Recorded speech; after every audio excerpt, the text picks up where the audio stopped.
sini untuk kita sama-sama melihat bagaimana update dari program Lapor Mas Wapres. Hari ini diberikan bantuan kepada 20 pelapor yang nanti akan disampaikan oleh Bapak Kepala Kantor Komunikasi Kepresidenan Bapak Hasan Nasbi yang akan memberikan keterangan persnya. Kami persilakan Pak Hasan Nasbi. Baik, selamat siang teman-teman semua, teman-teman jurnalis. Saya bersama Bapak Kepala Sekretariat Wakil Presiden dan berserta jajaran tadi baru saja mendampingi Bapak Wakil Presiden untuk menyerahkan beberapa bantuan penyelesaian persoalan dari masyarakat yang kemarin datang melapor kepada Bapak Wakil Presiden. Jadi tadi rencananya memang direncanakan 20 ya yang menerima bantuan penyelesaian langsung dari Bapak Wakil Presiden, dan ada kalau tidak salah ada 2 atau 3 tadi yang berhalangan hadir karena sedang sakit, tapi nanti akan langsung ditindaklanjuti oleh tim. Sebagian besar persoalan tadi yang dibantu penyelesaiannya adalah persoalan penebusan ijazah, terutama yang dari sekolah swasta, yang ijazahnya sudah tertahan 1 tahun, 2 tahun, belum bisa diselesaikan karena persoalan keuangan.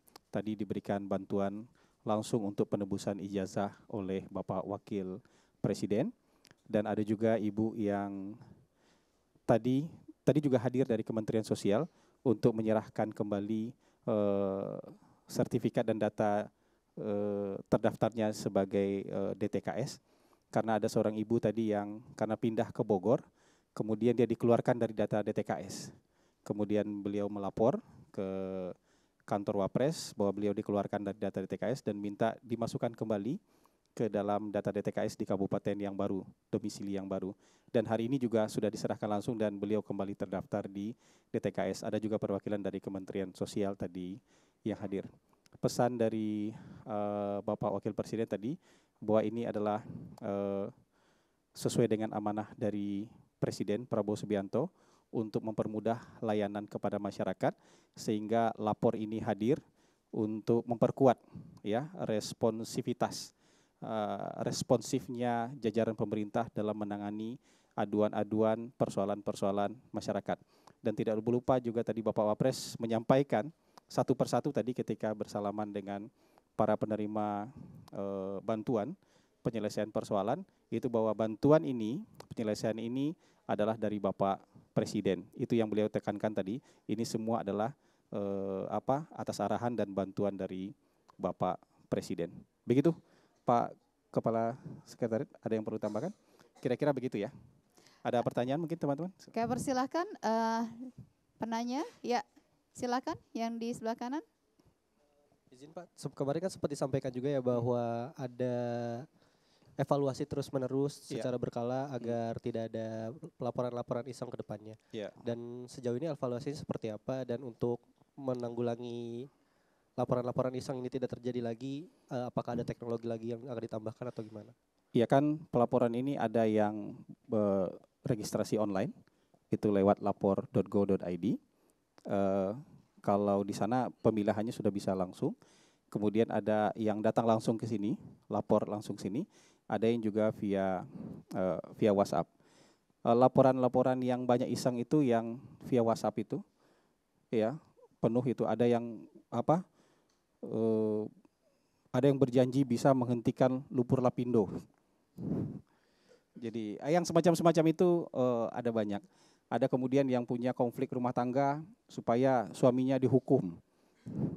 Karena satunya dari kesatuan, satunya dari ASN misalnya gitu, pengen suaminya dihukum atau diberhentikan. Jadi laporan rumah tangga ke itu juga banyak. Jadi ini kan mungkin laporan-laporan yang menurut kita sulit untuk karena persoalan yang sangat pribadi. Atau juga misalnya laporan yang betul-betul iseng, ya dengan insinuasi tertentu, kemudian laporan itu sangat iseng lah, nyebut nama, nyebut apa, tapi itu kita tahu itu laporan yang sangat iseng. Sekarang itu back office-nya sedang dipersiapkan, jadi nanti untuk pemilahan filtering lah, mana laporan ini, jadi tidak hanya mana yang iseng dan tidak iseng, tapi nanti juga laporan itu mana yang akan diserahkan ke KL mana, juga back office-nya sedang dipersiapkan dan dalam waktu cepat insya Allah nanti akan bisa diberitahukan kepada publik. Termasuk kita juga ingin memperkuat lah responsifnya teman-teman di daerah. Kan sistem lapor ini nggak cuma satu. Jadi yang perlu dipahami oleh teman-teman semua, sistem lapor ini nggak cuma satu. Di level daerah sistem lapor ini ada. Di level kementerian dan lembaga sistem lapor ini juga ada. Nah sekarang atensinya diperkuat nih dengan kehadiran lapor wakil presiden. Jadi ini bukan satu-satunya, tapi ini justru memperkuat atensi bahwa responsivitas pemerintah terhadap aduan-aduan masyarakat sekarang harus makin cepat, harus semakin tinggi. Jadi ini yang perlu ditekankan nanti. Jadi Bapak Wakil Presiden juga mengadres tadi bahwa ke depan kementerian, lembaga, pemerintah daerah, ya dinas-dinas di daerah yang punya juga, semuanya kan punya sistem pelaporan, itu meningkatkan responsivitasnya terhadap laporan-laporan dari masyarakat kita. Baik, ya tadi Mas sudah duluan, silakan.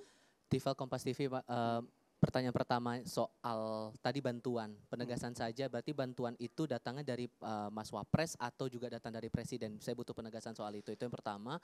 Kemudian yang kedua, tadi kan sudah dijelaskan masalah evaluasi atas sistem atau proses administrasi di lapor Mas Wapres. Cuman dengan belajar dari minggu lalu banyak antrian dan banyak masalah yang bahkan masalah pribadi yang tadi Anda katakan itu iseng-iseng belaka begitu. Apakah kemudian di sistem yang diberlakukan untuk mulai minggu ini juga sudah mulai terkonsentrasi hanya sektor-sektor atau hal-hal tertentu saja bisa diterima laporannya, entah itu masalah layanan birokrasi, layanan jasa dan semacamnya saja yang bisa diterima, atau ada hal lain yang mungkin bisa dikerucutkan. Jadi biar calon pelapor yang mau datang ke sini bisa tahu begitu tindak lanjutnya seperti apa, dan dari pihak Sekretariat Setwapres juga bisa cepat menangani itu. Terima kasih. Jadi nanti sistem yang mau dikembangkan adalah para pelapor ini registrasi online dulu, kemudian nanti bisa diberitahu di hari apa dan tanggal berapa dia bisa datang langsung ke sini. Jadi ini untuk tadi upaya dari memfilter tadi, kemudian juga mencari tahu persoalan mana yang betul-betul urgent dan prioritas sehingga bisa datang ke kantor ini. Jadi nanti mungkin 50 sampai 60 tadi ada ide dari Bapak Wapres, mungkin meja registrasinya mau ditambah, tapi tentu kan kita harus berproses dulu karena level yang berada di meja itu harus analis. Jadi bukan sekedar petugas yang ditaruh di situ, tapi dia analis, dia bisa menganalisis persoalan ini bisa dilanjutkan atau tidak, termasuk juga men-screening bukti-bukti yang dibawa itu memadai atau tidak. Jadi kira-kira seperti itu. Nah yang ditekankan oleh Pak Wapres tadi, bantuan ini bantuan dari Presiden. Jadi ke semua orang tadi, beliau menyatakan ini bantuan dari Pak Presiden ya. Ini bantuan penyelesaian persoalan dari Pak Presiden ya, termasuk yang pindah tadi dari DTKS-nya pindah, saya lupa dari Depok ke Bogor tadi. Jadi dia pindah dan tercatat lagi DTKS di Bogor, itu dia bilang ini atas bantuan Bapak Presiden. Begitu yang ditekankan oleh Bapak Wakil Presiden tadi. Baik, silakan. Iya, Mas. Kita 4 penanya saja boleh ya? Satu lagi nanti. Bambang Pak dari Harian Rakyat Merdeka. Ya. Pak boleh cerita nggak Pak, boleh update sampai hampir seminggu lapor Mas Wapres sudah berapa laporan yang masuk, kemudian ceritakan apa saja sih kategori-kategorinya, apakah bermacam, kemudian yang hari ini dapat bantuan itu masuk kategori yang mana gitu, dan yang lainnya tentu ada banyak mungkin ya, bisa diceritakan bagaimana kelanjutannya. Terima kasih Pak. Ya, sampai hari ini sudah lebih dari 400 aduan yang langsung datang ke kantor Pak Wapres, dan aduan itu memang sebagian besar adalah soal lahan, pertanahan, sengketa lahan. Kalau ini kan memang butuh proses untuk ditindaklanjuti oleh kementerian dan lembaga terkait. Tapi begitu data-data mereka lengkap langsung dikirimkan ke kementerian dan lembaga terkait. Nah yang hari ini diselesaikan adalah yang memang bisa diselesaikan dengan cepat. Tebusan ijazah yang paling banyak hari ini. Kemudian seperti pindah DTKS tadi, pindah data keterdaftaran mereka sebagai penerima bantuan sosial dari pemerintah. Tapi kalau yang persoalan lahan itu perlu waktu untuk diteruskan ke mana? Ke kementerian dan lembaga yang terkait. Ya. Satu lagi, silakan. Ya. Izin. Ya, tadi ada saya Nina dari perempuan Harian di belakang. Kompas. Ya. Kan kemarin Pak Kepala mengatakan bahwa lapor Mas Wapres ini tidak akan menggantikan lapor GoID yang sudah ada misalnya. Jadi sebenarnya udah ada aplikasi, udah ada kanal-kanal aduan yang sudah ada. Sebenarnya maunya kemana sih lapor Mas Wapres ini? Maksudnya apakah akan menggantikan semua lapor kanal pengaduan itu atau mengintegrasikan atau semua kanal yang ada di kementerian lembaga juga itu akan seperti apa? Lalu sistemnya akan seperti apa? Makasih. Yang jelas ini diintegrasikan dengan lapor.go.id yang ada di Kemenpan RB. Dan ini juga nanti akan terintegrasi dengan SP4N, ya. Jadi bukan menggantikan, ya. Tapi ini memperkuat channel pengaduan publik. Begitu pengaduan publik atensinya di level wakil presiden, tentu kementerian dan lembaga akan jauh lebih responsif lagi. Begitu channel pengaduan juga dapat atensi di level wakil presiden, tentu di daerah, di pemerintahan daerah, provinsi, kabupaten kota dan dinas-dinas akan jauh lebih responsif lagi. Jadi ini memperkuat, bukan menggantikan. Dan semua yang dicatat di sini itu juga tercatat secara otomatis, di-input otomatis di lapor.go.id. Tentu dong. Jadi ini bukan jadi satu-satunya tempat pelaporan. Ini memperkuat pelaporan yang ada, dan pelaporan yang ada di sini terdaftar di lapor.go.id. Tapi orang melapor di lapor.go.id tetap bisa. Orang melapor di sistem SP4N juga tetap bisa. Jadi kira-kira begitu. Semua yang memenuhi syarat, semua yang memenuhi bukti-bukti itu harus ditindaklanjuti. Seperti yang selama ini terjadi juga di sistem lapor.go.id. Gitu. Terima kasih teman-teman. Terima kasih banyak ya. Apa yang diadukan Bu Santi, silakan. Ya, waktu saya datang kemari, saya mengadukan saya di sebelah sini deh ya, supaya Ibu biar DTKS, yaitu bantuan seperti pangan gitu ya, sembako. Selama ini kan saya nggak dapat, ya kan. Saya kan pindahan dari Depok ke Bogor. Ya, saya mengadukan juga masalahnya waktu di Depok juga ada juga masalah seperti itu, jangan sampai di Bogor seperti itu. Tapi kan seperti itu juga, ya begitu deh. Iya. Maksudnya seperti ngulur gitu, nggak secara detail aja begitu. Kalau memang anak saya nggak dapat tuh karena udah lulus, emang udah lulus karena udah saya biayain, ya kan udah. Terus maksud saya intinya saya dapat nggak gitu kan buat diri saya entar tuanya gitu. Ya terus ya kemarin-kemarinan juga kan dioper lagi ke yang lain kayak gitu. Akhirnya saya nggak lapor ke bapak. Gimana Pak, ini saya selalu begini begitu ya, jangan sampai saya begini lagi gitu. Saya ingin mendapatkan kayak orang-orang dapat beras, kerja saya kan cuma pengamen gitu, ya kan. Anak berapa Ibu? 2, udah lulus. Ya itu boleh biayain saya sendiri, nggak ada bantuan-bantuan dari pemerintah tadinya. Kayak kan orang-orang kan dapat KIP ya, bisa digesek biar bayaran sekolahnya, anak saya swasta. Ya kan, jadi kan saya berat banget saat itu ya, nyari uang buat bayar sekolah swasta yang mahal kayak gitu, ujian sampai anak saya udah lulus. Sakit hati saya kan saat itu, selalu ditolak. Apa masalahnya saya? Ya apa saya nggak punya hak untuk mendapatkan itu? Karena kerja saya cuma pengamen Bu, kadang saya dagang. Kalau lagi memang dagang saya sepi, saya ngamen buat tambah-tambahan. Saya ngaduin ke situ ke bapak. Ya akhirnya nanti dibantu masukkan diri ke untuk diri Ibu. Ya kemarin juga ada pihak dari Bogor juga sama Bapak sekretaris Bapak Gibran untuk saya untuk dibantu datang ke rumah ya.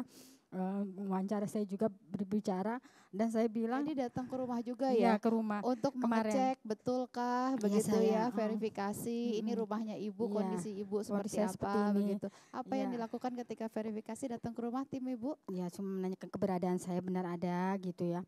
Terusnya Bapak sekretariat juga bilang ini Ibu ini harus dibantu kan, ini udah perintah dari Bapak Gibran ya. Selama ini nggak dapat bantuan dari Depok ya, selama susah anaknya udah lulus, sekarang untuk dirinya sendiri tolong dibantu untuk hari tuanya dia biar beristirahat kayak gitu, yang nggak capek-capek lagi gitu. Ya akhirnya ya udah nanti dimasukin BMPNPT dulu katanya, karena ibu kalau PKH nggak bisa karena umur ibu masih pas 9, nanti juga ada proses tersendiri kan. Sementara ibu Pak dibantu langsung dikirimin sama dia, minta itu data saya, nanti udah diinput katanya nanti bakal diproses. Gitu Jadi aja. sekarang sudah selesai atau belum? Sudah terdaftar? Saya nggak tahu ya, pokoknya masalahnya kan cuma dari Kemensos ya. Jadi di apa namanya cuman dikirimin sama orang tuh foto KTP saya sama kakak saya, udah gitu. Dibantu Ya, diurus. tolong diurus gitu, jangan ini lagi, udah langsung ke orangnya gitu. Iya. Nggak ke kelurahan lagi, nggak ke. Iya. Ibu lapornya hari apa waktu itu? Ya hari Selasa tanggal 12. Ya. Iya. Lapor ke Bapak. Sebelumnya Ibu lapor kemana saja? Ke Pemda doang, ke Pemda. Kalau ke Pemda waktu itu kan Pemda berubah ya. Saya menemuinya ke dalam, nggak bisa kan. Jadi dulu waktu itu posisi tempatnya di dalam. Saya di luar. Saya menemuin pihak yang apa sih namanya itu yang bagian DTKS itu ada nama Mbak Nurul juga. Saya mau masuk mau langsung ngomong gitu. Masalahnya saya udah ini juga dari pihak Tajur Halang.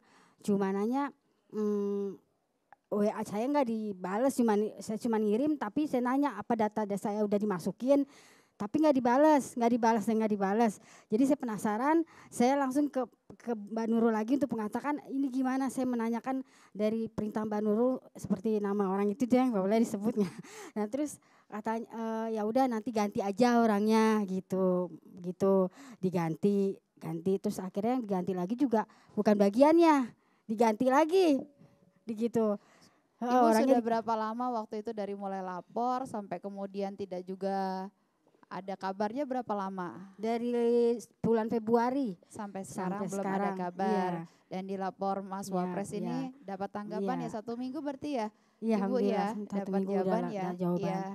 Iya Ibu. Ibu tadi sempat ngobrol dengan Mas Wapres, apa yang diomongin, apa yang disampaikan Mas Wapres kepada Ibu? Ya cuma menegur aja. Lewat sini menegur saja Pak, cuma menegur, saya bilang makasih. Ini juga bantuan dari Bapak Presiden katanya juga kan. Saya bilang makasih. Iya baik, terima kasih Bu Santi. Dari Kemensos ya Pak ya. Bisa dijelaskan Pak, jadi bagaimana prosesnya? Bu Santi di sini aja Pak, sini sama saya sini Bu. Ya saya Mardi dari Kemensos. Mardi. Ya. Saya cuma pengen melurus.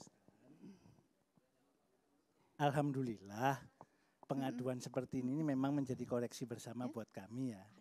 Karena bagaimanapun juga ya mata kami kan terbatas. Tapi yang jelas Bu Santi ini tidak pernah keluar dari DTKS. Hanya saja tidak pernah juga diusulkan dapat bantuan. Jadi petugas kami juga sudah mendatangi beliau, sudah mendata. Kita koordinasikan segera dengan Dinsosnya untuk diusulkan. Karena bagaimanapun juga sesuai regulasi bantuan itu berasal dari usulan pemerintah daerah. Wah saya tidak bilang gitu ya. Tapi yang jelas sekarang terselesaikan ya dengan ini. Insya Allah terselesaikan. Baik. Nah itu kan tergantung kebijakan masing-masing. Teknis verifikasi masing-masing Dinsos itu kan berbeda-beda. Ada yang Dinsosnya langsung turun, ada yang pasrah bongkoan sama desa, ya beda-beda.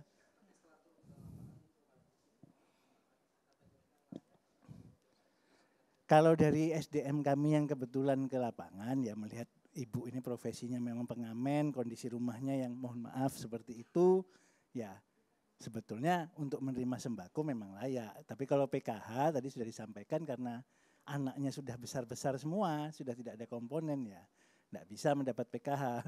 Sedangkan ibu ini belum lansia juga kan. Baik, terima kasih ya teman-teman wartawan, terima kasih.